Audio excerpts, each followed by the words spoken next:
Prenez-en. C'est quelques textes que j'ai écrits pour vous encourager.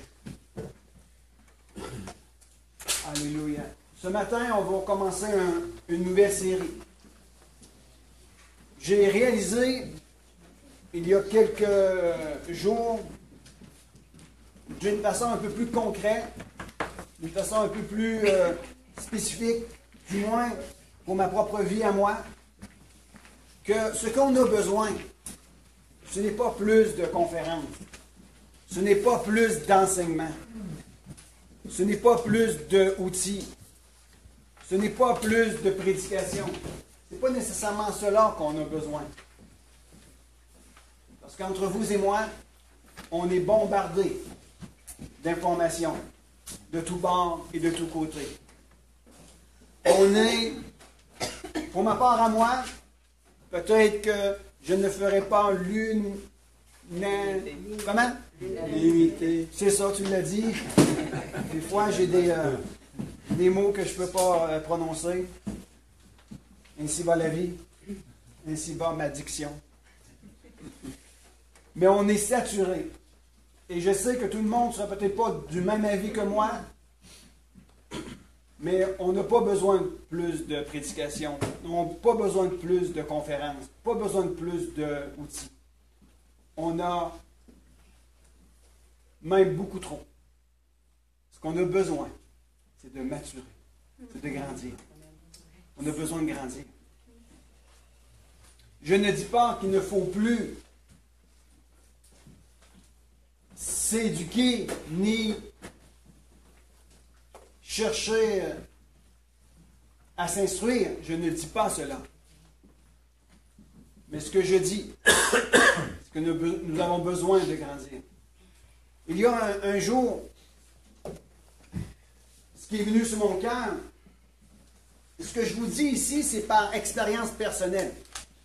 Et j'étais de la personne qui aimait aller de conférence en conférence, chercher la prédication qui allait faire toute une différence. J'aimais essayer de chercher la révélation qui aurait fait toute la différence, en croyant qu'un peu plus de connaissances aurait fait de moi une personne un peu plus améliorée. Mais en réalité, lorsque Dieu a commencé à parler à mon cœur, il m'a dit, Michel, commence. Il dit, commence à mettre en pratique ce que tu connais de moi. Commence à mettre en pratique ce que je t'ai révélé dans ton cœur.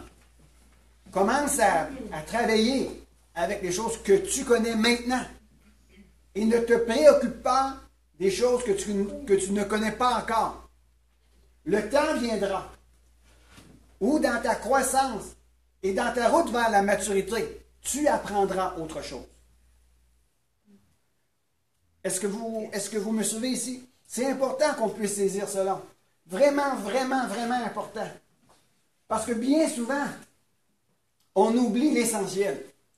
On oublie les premiers commandements que Dieu a mis en nos cœurs.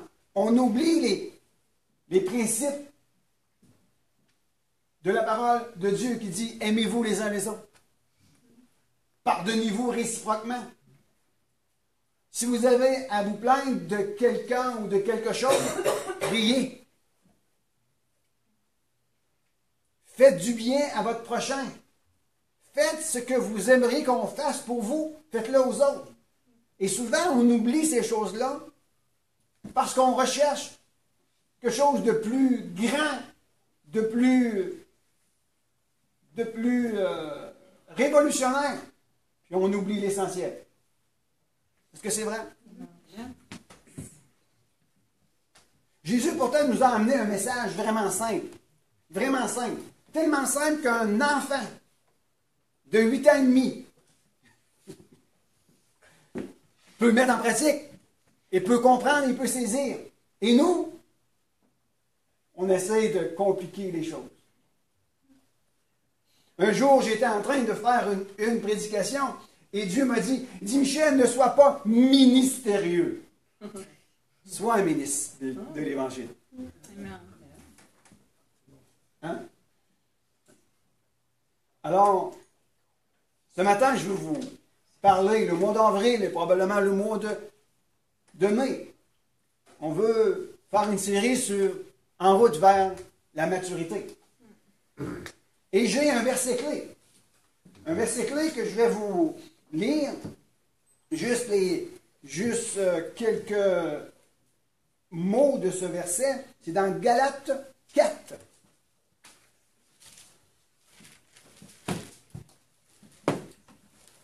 Je me rappelle une fois quand on était petit, l'âge de nos jeunes ici en ce moment, on avait appris à mémoriser les livres du Nouveau Testament.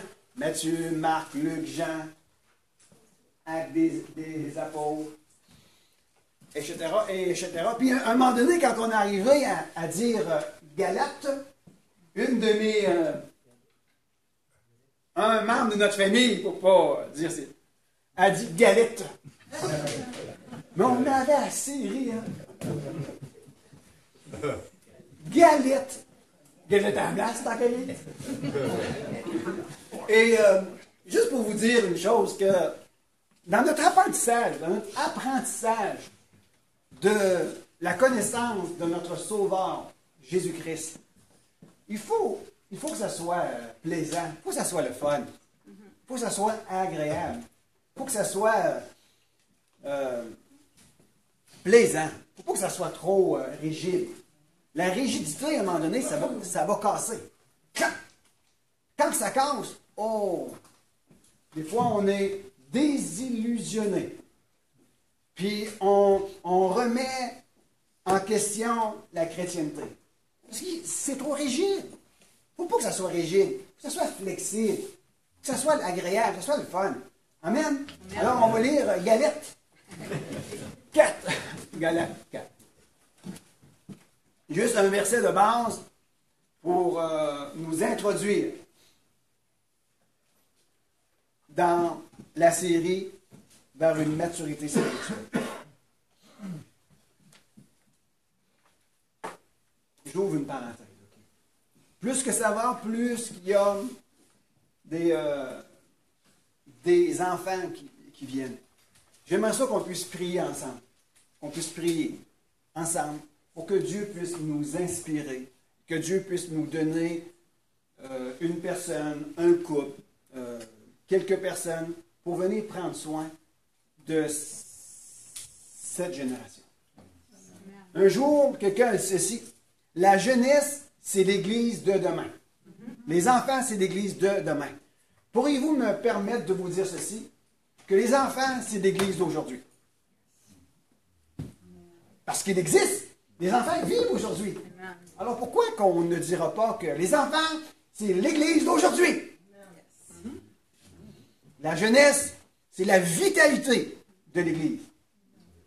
Alors si nous, en tant qu'adultes, on puisse les emmener un encadrement de souplesse et d'amour et les porter pour qu'ils puissent aller plus loin.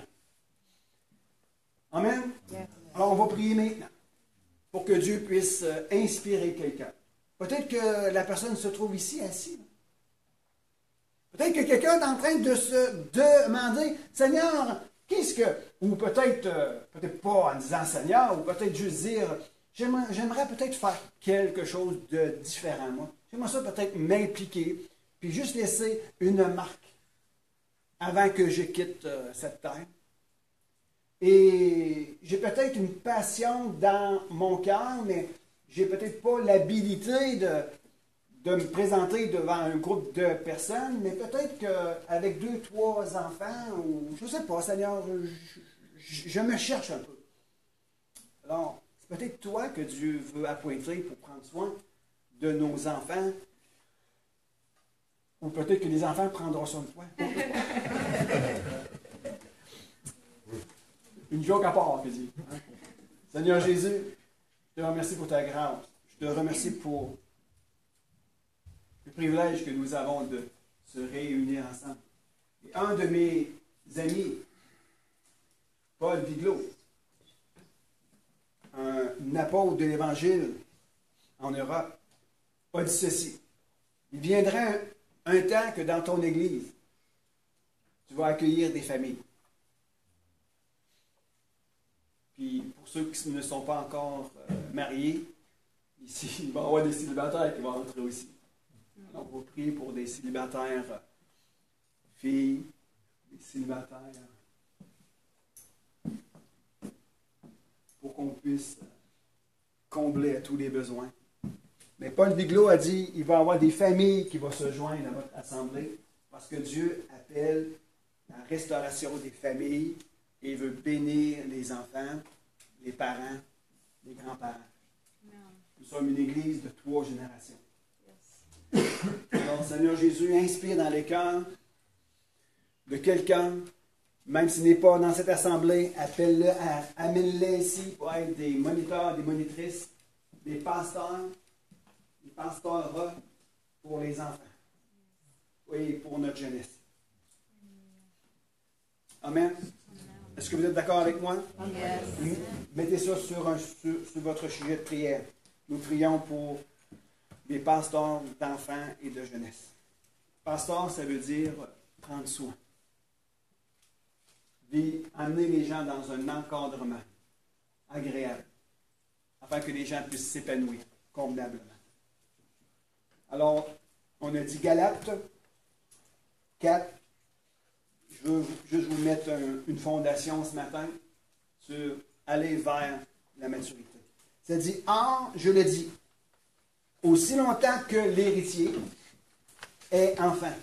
Et nous savons tous que par Jésus-Christ, par le moyen de l'œuvre de Jésus-Christ à la croix, et par le fait que nous l'avons reçu dans nos cœurs, l'Esprit de Christ atteste dans nos vies et dans tout l'univers en entier et devant le trône de miséricorde que nous sommes des héritiers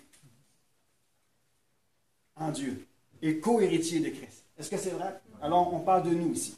On est en train de parler de vous. On est en train de parler de nous ici. Or, je le dis, aussi longtemps que l'héritier est enfant, il ne diffère en rien d'un esclave. Il ne diffère en rien d'un esclave, alors qu'il est le maître de tout.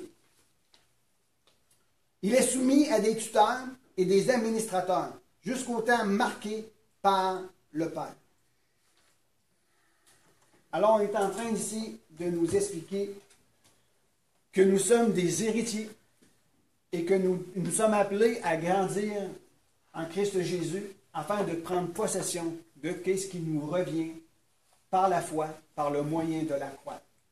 Amen. Nous sommes appelés à grandir et à maturer, à devenir mûrs.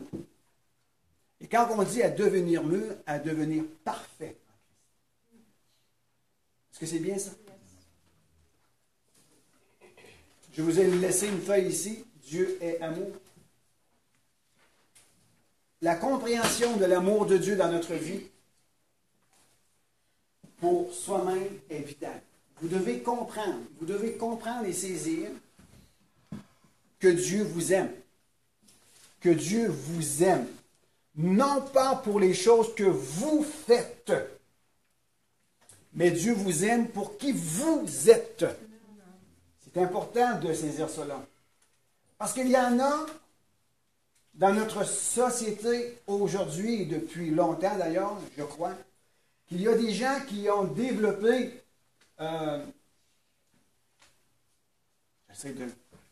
des dépendances affectives. Et ils essayent d'être acceptés par des moyens d'action. Ils veulent être acceptés et ils font plein de choses pour se faire accepter. Ça, c'est dans la dimension humaine. Et nous devons être guéris de ces choses-là.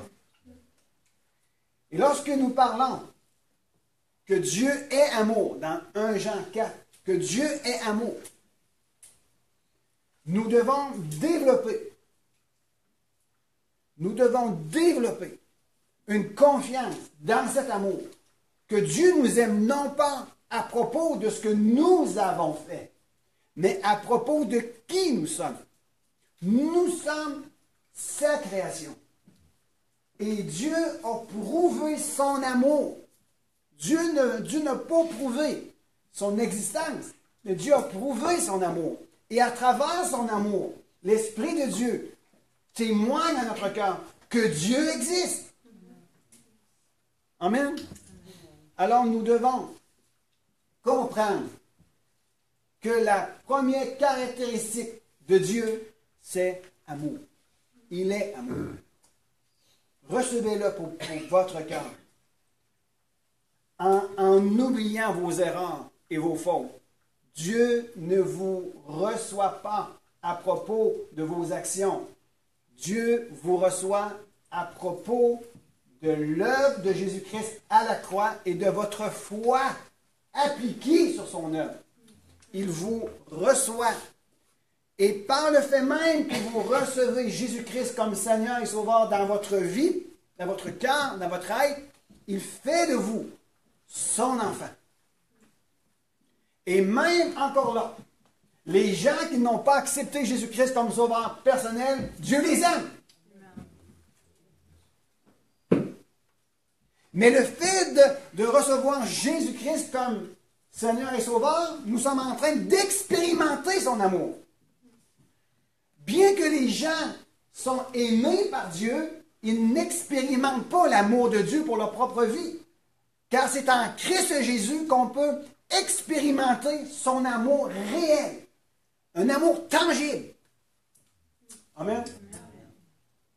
Alors, je vous ai laissé quelques versets que je vais vous demander de méditer et de comprendre que l'amour de Dieu est une réalité aujourd'hui. Tournez avec moi dans Jean 10. On va aller tranquillement ensemble. Est-ce que ça vous convient qu'on fait juste mettre une fondation en route vers une maturité spirituelle? Et la maturité spirituelle, elle se voit. La maturité se voit. Et bien souvent, la maturité se voit à travers l'attitude, à travers l'engagement. Et elle se voit à travers de la prise de responsabilité. Est-ce que c'est bien? Dans Jean 10, on va lire au verset 11 à 16. Dans ma tête, ça roule un petit peu, là. Je ne veux pas être plate ce matin.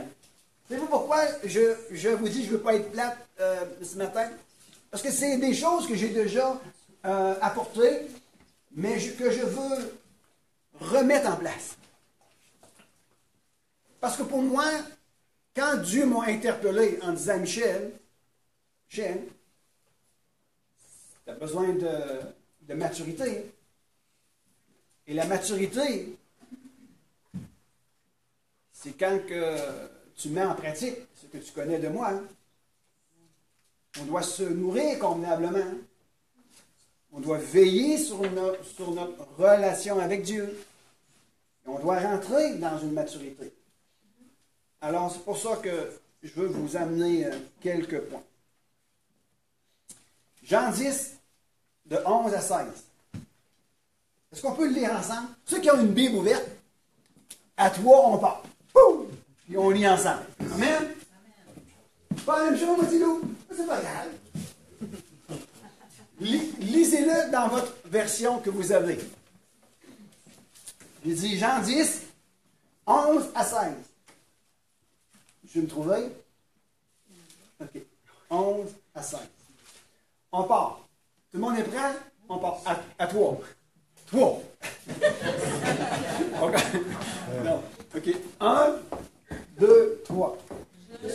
Moi aussi le bon berger. Le bon berger donne sa vie pour ses brebis. Le Seigneur doit la berger qui n'appartient pas les brebis. Doit devenir l'oiseau. Abandonne les brebis et passe la vie. Et le loup s'avance et les disperse. La Seigneur, voici les mères. Je suis le bon berger. Je connais les brebis et elles me connaissent. Comme le Père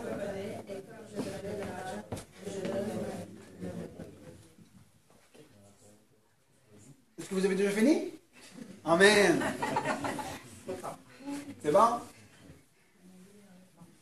Lisez votre Bible à haute voix à la maison parfois. C'est bon. C'est bien. Savez-vous pourquoi? Ça dit que la foi vient de ce que l'on entend et la foi vient de la parole de Dieu. Nous pouvons prier pour que vous puissiez avoir plus de foi. Mais en réalité, ça ne concorde pas avec la parole de Dieu. On peut prier pour que vous puissiez développer une discipline dans la lecture de la Bible. Et la lecture de la Bible à voix haute, ainsi que le fait de la méditer. Savez-vous c'est quoi? Méditer, c'est la murmurer à douce voix. Et ça, le fait de la murmurer et de lire la parole de Dieu et de laisser ce que l'on entend résonner dans notre cœur, cela produit la foi. Et lorsque la parole de Dieu résonne dans nos cœurs et qui nous confronte dans nos pensées et que nous prenons des risques à propos de ce que nous lisons et ce que nous entendons, cela vient faire un encadrement et une mise en place, une fondation pour notre foi. Et elle libère notre foi. Est-ce que vous me comprenez? Alors, si les gens ont besoin de faire revitaliser leur foi, revenez à la lecture de la parole de Dieu et prenez des risques. Mettez en pratique ce que vous connaissez. Et ça va faire une révolution dans votre foi en Christ Jésus. C'est bon? Ça, c'est Romains. C'est quoi le verset? Or, la foi. La foi. Ouais, la foi vient de ce que. Ce qu'on entend. Ce qu'on entend vient de. C'est quoi la référence biblique? Romains 10, 17. OK? Romains 10, 17, c'est ce verset-là. Alors, prenez-le en note, méditez-le, c'est vraiment important. Alors, ce que je veux faire comme réflexion, avant d'aller plus loin, on va lire aussi Éphésiens 4. Éphésiens 4, 11 à 16, et je vais vous lire, OK? Éphésiens 4, de 11 à 16. On est en train de mettre juste une fondation. C'est bon? Juste une fondation. Éphésiens 4, versets 11 à 16.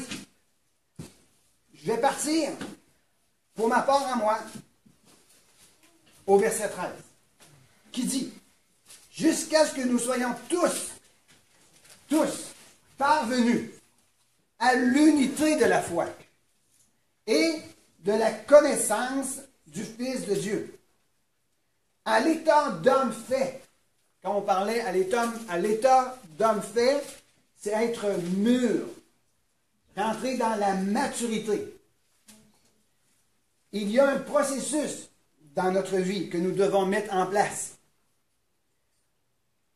C'est-à-dire, à l'état d'homme fait, à la mesure de la stature parfaite de Christ.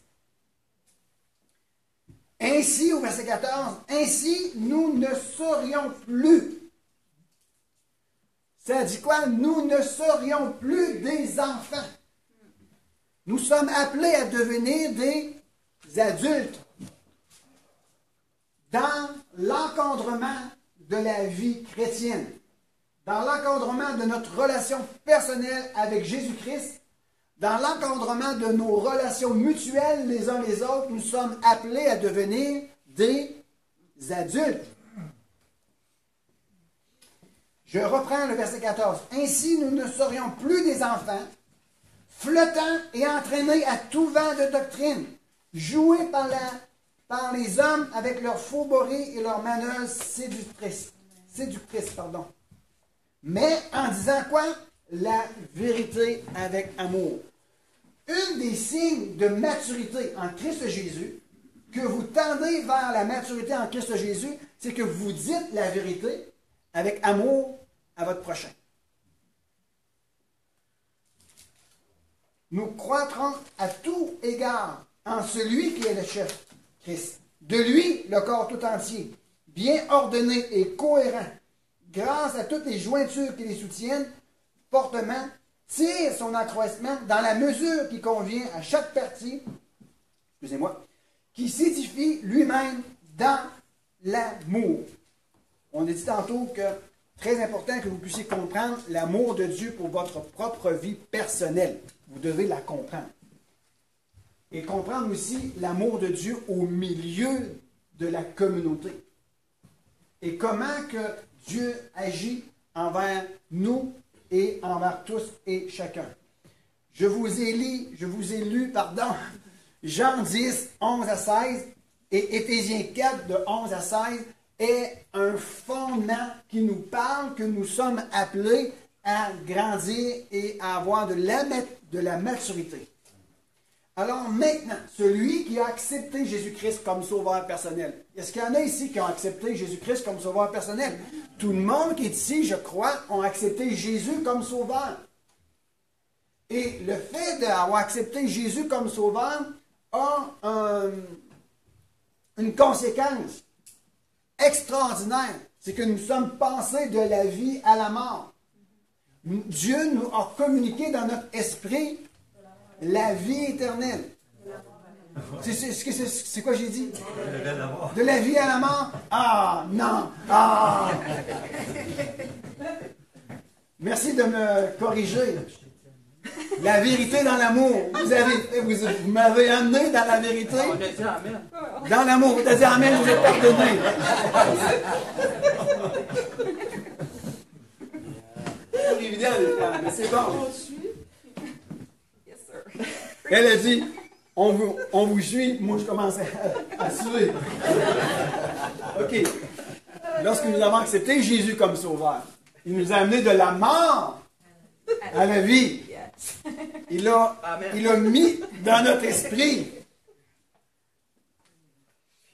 l'esprit de Christ qui fait qu'on peut dire Abba Père, un esprit d'adoption. Et nous avons en nous, et nous portons en nous la vie éternelle. Et permettez-moi d'ouvrir une petite parenthèse. C'est extraordinaire de faire Jésus notre sauveur. Mais c'est encore plus avantageux et extraordinaire de faire de ce sauveur notre Seigneur. Amen. Pourquoi? Pour expérimenter pleinement la vie en Christ Jésus. Si vous avez accepté Jésus-Christ comme sauveur pour éviter d'aller en enfer, toute votre vie va peut-être être sur des frustrations. Parce que vous n'auriez pas expérimenté la puissance d'être un serviteur de notre Seigneur Jésus-Christ. Et le fait de faire Jésus Seigneur, ça nous positionne dans une relation extraordinaire. Jésus dans notre cœur, il est sauveur. Moi, en Christ Jésus, il devient mon Seigneur. Et lorsque nous sommes en Christ Jésus, tout devient possible. 2 Corinthiens 5, 17 nous dit, celui qui est en Christ Jésus. Il est quoi? Une nouvelle créature. Les choses anciennes sont passées. Voici, toutes choses sont devenues nouvelles. On expérimente la nouveauté de vie lorsque Jésus-Christ est non seulement sauveur, mais il est aussi le Seigneur. Jésus a dit, quand il a marché sur la terre, il dit, le royaume des cieux s'est approché. Le royaume des cieux est au milieu de vous. Alors, nous sommes appelés à quitter le royaume des ténèbres pour entrer dans le royaume de Dieu et expérimenter pleinement les bienfaits de papa. Amen. Mon papa.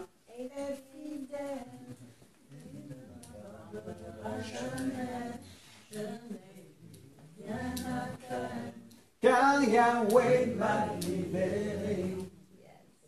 Il faut rentrer dans la vie que Dieu nous a proposée et faire de ce Jésus le Seigneur. Alors, une réflexion. Accepter Jésus-Christ, c'est aussi accepter de grandir. Un appel à recevoir Jésus-Christ implique aussi notre responsabilité de le suivre pas à pas. Accepter Jésus-Christ nous amène nous demande, je le disais d'une autre façon. Accepter Jésus comme sauveur doit nous amener à réfléchir que cela nous implique aussi à le suivre pas à pas. Jésus a dit, mes brebis entendent ma voix, je les connais et ils me suivent. Alors, accepter Jésus, c'est aussi accepter de le suivre. Suivre Jésus, c'est important. Et si vous apprenez à avoir la révélation de l'amour de Dieu pour vous, vous allez être prêt à le suivre. Parce que les intentions de Dieu sont des bonnes intentions pour vous. Il a des projets de paix et de bonheur, des projets de succès, des projets de réconciliation, des projets de guérison, des projets vraiment extraordinaires. Vous avez l'opportunité de vivre une vie excitante, enrichie, plein de capacités. Vous avez l'opportunité de faire partie de la chose la plus extraordinaire de l'univers. Si vous comprenez l'amour de Dieu, et si vous le comprenez, vous allez vous mettre à suivre Jésus pas à pas. Sans aucune restriction. Vous allez dire, je m'abandonne en Dieu. Et Dieu va vous le prendre.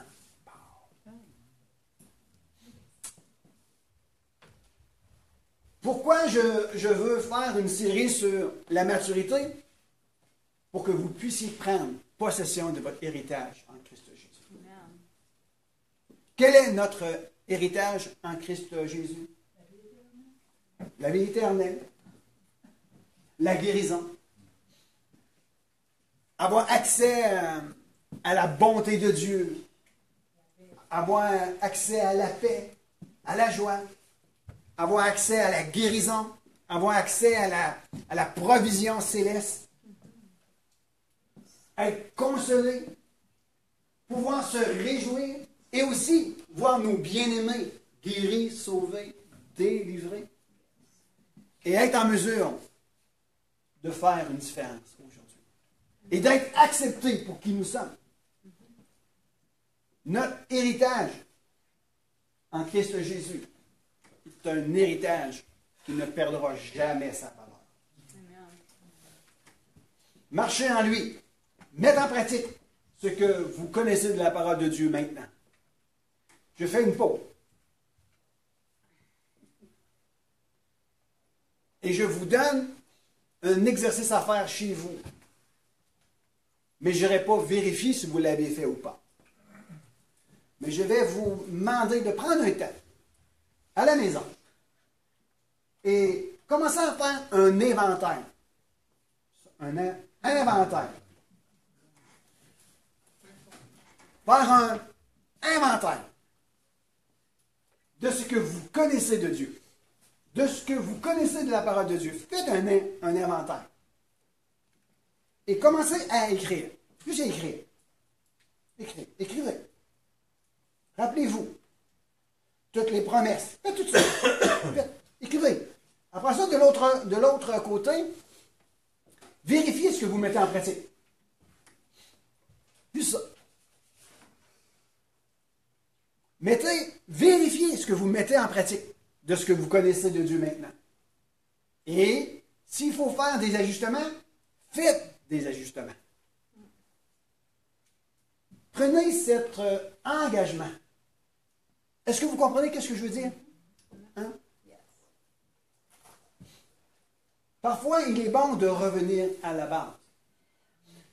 Quelqu'un un jour, il dit ceux qui sont sur le point de départ pour entreprendre une course, ils sont comme ça, hein? Ils sont avancés. Hein? Mais quand vous ne le voyez pas, mais ils font un petit recul. Comme ça. Savez-vous pourquoi ils font ça? La colonne. Pour mieux partir. Ils font ça. Des fois, un petit recul dans notre vie. Juste un petit recul. Reculez pas pour qu'on puisse plus vous voir pendant 10 ans. Là. Non, c'est pas ça que je vous dis. Il y a juste un petit recul sur ce que vous avez reçu. Ce qui est dans votre pensée, dans votre cœur, dans votre vie. Prenez une pause. Faites un inventaire. Un inventaire. Et regardez ce que vous mettez en pratique à propos de ce que vous connaissez. Faites des ajustements pour votre vie personnelle. Faites des ajustements pour votre vie familiale. Faites un petit recul pour mieux voir. Après ça, lancez-vous. La vie chrétienne, le croyant ne marche pas par la vue, mais il marche par la foi. C'est quoi le verset? 1 Corinthiens 5. Allez vérifier ça dans 1 Corinthiens 5. Le croyant ne marche pas par la vue, par ses sens, parce qu'il y a des choses qu'il ressent. Oh, j'ai un feeling ce matin que... Non, attention au feeling. Attention à ce que vous voyez. Attention aux circonstances. Attention à des choses. Laissez Dieu témoigner dans votre cœur. La parole de Dieu dans votre cœur. Ça, c'est important. Et je reviens dans quelques minutes par rapport à ça. Et le chrétien marche par la foi. C'est pour ça que je vous dis, revenez, lisez votre Bible à haute voix. Méditez-la. Murmurez-la. Rappelez-vous des bontés, des bienfaits de Dieu. Faites un inventaire de ce que vous connaissez de Dieu. Et vérifiez si vous le mettez en pratique. Faites des ajustements. Et le chrétien marche par la foi. Et la foi signifie aussi prendre des risques. La foi signifie prendre des risques. Prenez des risques. Allez-y, pas à grosse dose, là, mais prenez des petits risques. Des petits pas, des petits risques. Et voyez comment Dieu va agir avec vous. Voyez comment que le Saint-Esprit va collaborer avec vous. Est-ce que c'est bien? Yes.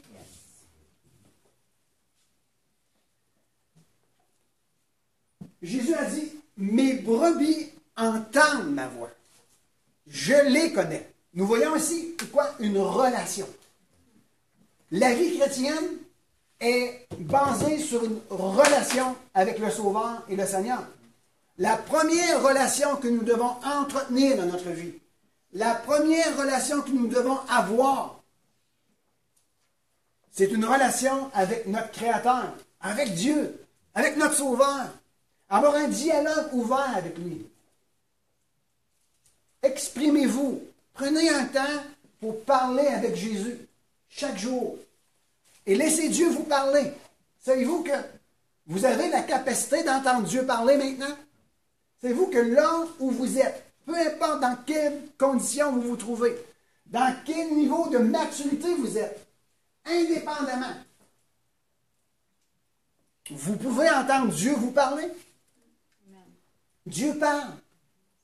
Et on va enseigner ces choses-là dans les semaines à venir de la manière que Dieu s'adresse à nous. Je l'ai déjà dit et je le répète. Ça dit, si vous ne deveniez pas comme des petits-enfants, vous ne pourriez pas rentrer dans le royaume des cieux. Alors, Jésus, c'est simple. Un enfant peut entendre Dieu parler. Dieu lui parler. Est-ce que c'est vrai? Imaginez si un enfant est capable d'entendre Dieu murmurer dans son esprit, dans son cœur. À plus forte raison, nous qui sommes adultes, on doit aussi savoir comment Dieu nous parle. Et on va en parler dans les semaines à venir. Entendre Dieu nous parler. Nous, en tant que pasteurs, en tant que dirigeants d'Église, nous ne sommes pas appointés à vous dire quoi faire. L'Esprit de Dieu est appointé à vous dire ce que vous devriez faire et accomplir. Nous sommes là pour vous aider à accomplir ce que Dieu a déposé dans vos cœurs et à veiller sur vous, à prendre soin de vous et à vous aimer. Est-ce que c'est bon?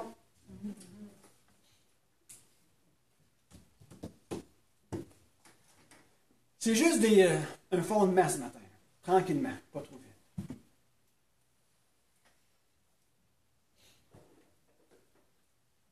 vite. Je relis mes notes ici. Il y a une chose que nous devons prendre conscience, c'est de mettre en pratique ce que l'on connaît maintenant de la parole de Dieu. De mettre en pratique ce que l'on connaît de la parole de Dieu maintenant. Et de là, on se positionne afin de recevoir davantage de lui.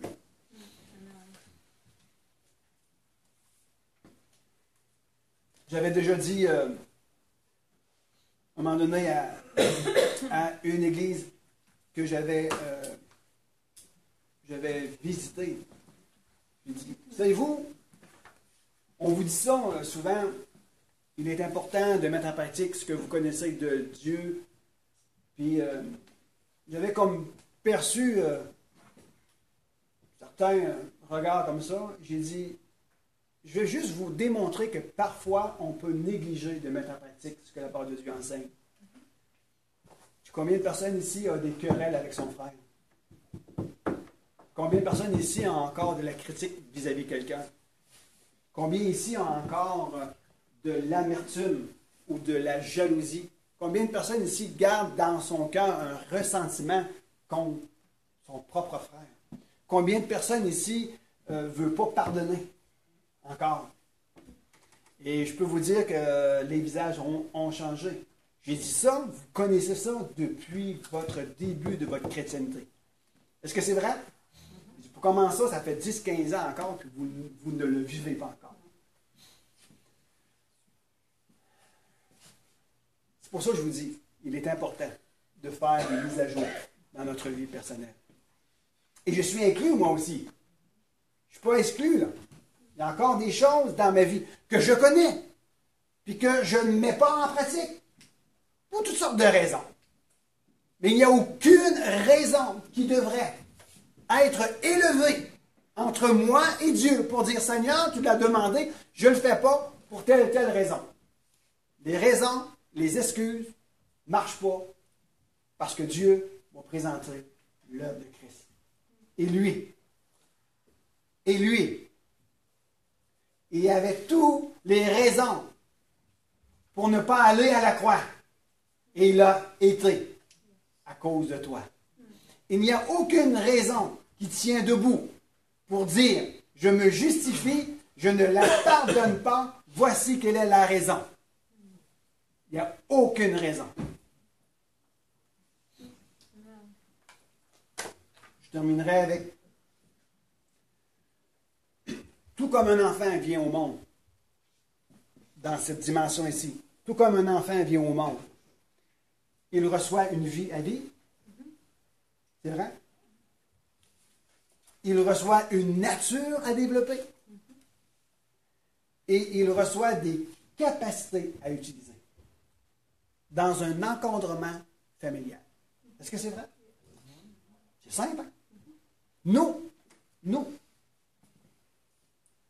qui recevons Jésus-Christ comme sauveur personnel, et la Bible nous enseigne dans Jean 1:12, à tous ceux qui l'ont reçu, à tous ceux qui croient en son nom, elle, la parole, a donné le pouvoir de devenir enfant de Dieu.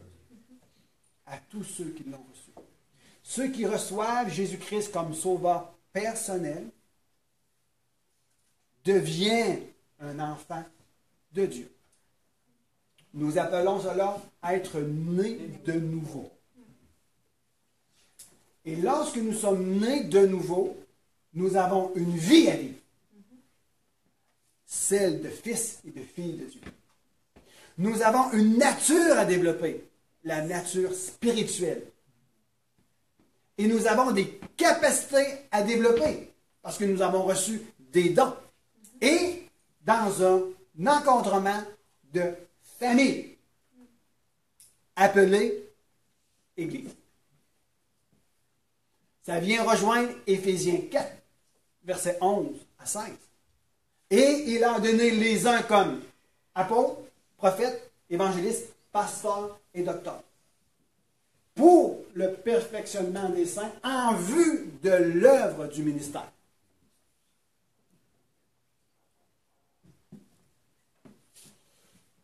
Alors, l'encadrement d'une vie de famille appelée Église, c'est essentiel pour vous.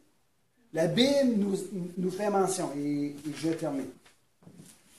La Bible fait mention que dans Éphésiens 4, il a donné les uns comme apôtres. C'est que Dieu, par Jésus-Christ, son Fils, a fait des cadeaux. Il a fait des cadeaux à l'Église. Et c'est moi.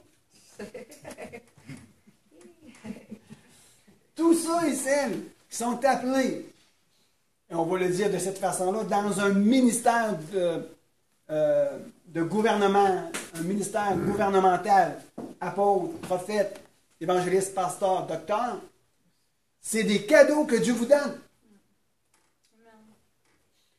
Et j'ai déjà dit, pas à la blague, très sérieux, j'ai déjà dit, si Dieu vous a donné des cadeaux, des 5 ministères, pour vous aider dans votre développement spirituel, prenez soin de ces cadeaux. C'est sûr que quelqu'un va dire, il prêche pour sa paroisse. Mais je ne prêche pas pour ma paroisse. Je prêche pour vous. Parce que quand on prend soin de quelque chose, on l'a pour longtemps. Et le cadeau que vous recevez, c'est pour votre avantage. Ça répond à un besoin. Est-ce que c'est vrai? Moi, je me suis fait un cadeau il y a un peu moins d'1 an. Et ce cadeau que je me suis fait, c'est pour mon avantage, pour mon utilité. Et c'est pour un divertissement. Ça me fait plaisir. Est-ce que vous me suivez? Et nous sommes de même pour vous. Vous devez prendre soin. Non seulement de vos dirigeants, mais aussi prendre soin les uns les autres. Parce que nous sommes tous un cadeau à quelque part pour quelqu'un. Nous sommes tous un cadeau et nous sommes tous appelés à venir enrichir votre vie, à venir valoriser votre vie, à venir vous amener toujours plus loin. Alors, aimons-nous les uns les autres. Travaillons dans un même esprit, dans un même accord. L'Église, je pense, pour ma part à moi, et pour certains aussi, et j'espère que ça va être pour vous la même chose, l'Église, c'est l'institution la plus extraordinaire qui vous est donnée. L'Église, c'est une institution divine qui est établie sur la terre. Parce que Christ l'a construit, c'est la chose la plus importante pour vos vies. La plus importante pour ma vie. Parce que quand vous allez à la rencontre de Jésus-Christ, parce que Jésus revient bientôt. Jésus revient. Est-ce que vous croyez ça? Alors Jésus a son autobus pour amener ceux qui doivent aller au ciel. Son autobus s'appelle Église. Il vient chercher son autobus. qui va être belle. Parfaite. Pas de rouille. Ça va être le meilleur de l'année. Avec tous les accessoires idéaux. Je vous mets une image juste pour de fantaisie. Là.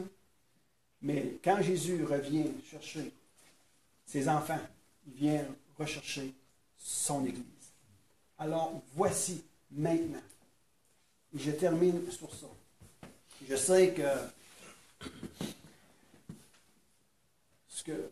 il y a des gens qui m'écoutent puis approuveraient peut-être pas qu'est-ce que je vais dire ici. Mais je vais vous dire une chose.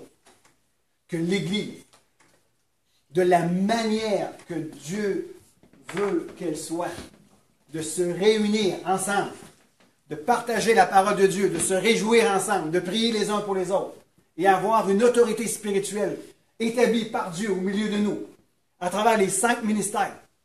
C'est cette Église que la parole de Dieu enseigne. Est-ce que c'est vrai? Et cette Église, elle est importante.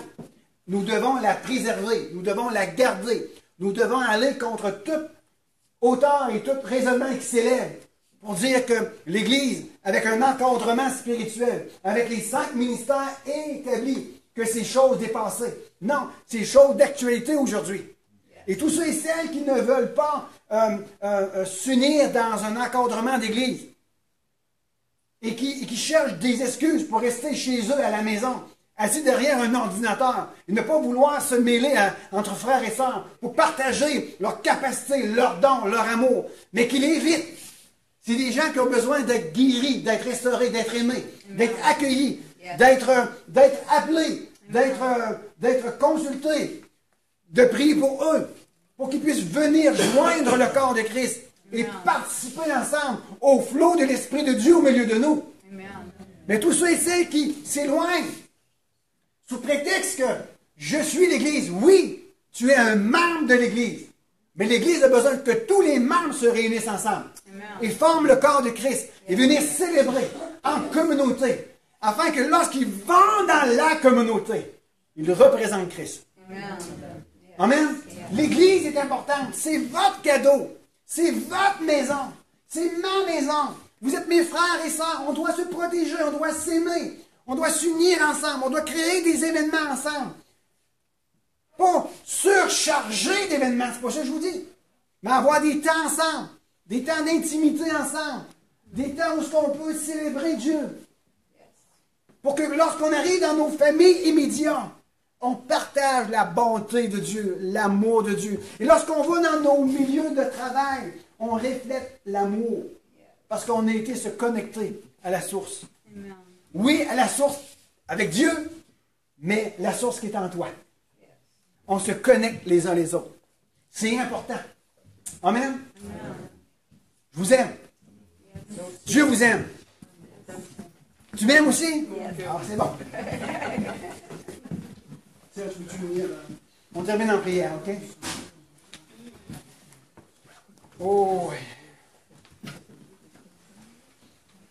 C'était juste un fondement.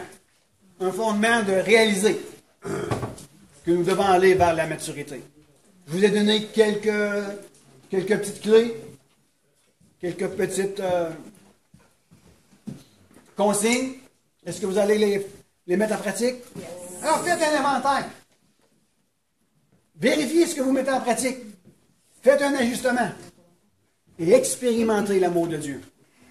Amen. Expérimentez l'amour de Dieu. Père éternel. Alléluia. On va se lever debout ensemble. Alléluia. On va prier les uns pour les autres.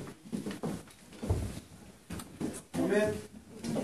Il y a ce verset qui me revient continuellement dans mon cœur. Il dit, pardonnez-vous réciproquement. Priez les uns pour les autres. Afin que vous soyez guéris. Est-ce que c'est vrai? Alléluia. Merci Jésus. On va quitter le Facebook. Que tous ceux qui nous entendent puissent être bénis par l'amour de Dieu, expérimenter la puissance de cet amour si merveilleux en Jésus.